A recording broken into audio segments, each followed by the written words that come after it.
अनंत विजयम राजा कुंतीपुत्रो युधिष्ठिरः नकुलः सहदेवश्च सुघोषमणि पुष्पकः। कुंतीपुत्र राजा युधिष्ठिर अनंत विजय नामक शंख बजाइले तथा नकुल और सहदेव सुघोष और मणिपुष्पक नाम शंख बजाइले।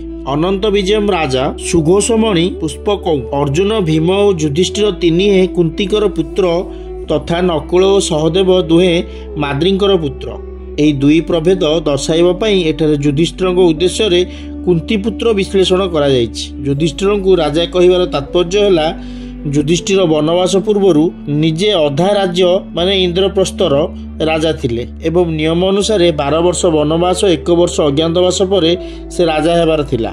राजा विशेषण देई संजय यह मध्य संकेत करने को चाहती जे भविष्य धर्मराज युधिष्ठिर ही समग्र भूमंडल राजा हेबे।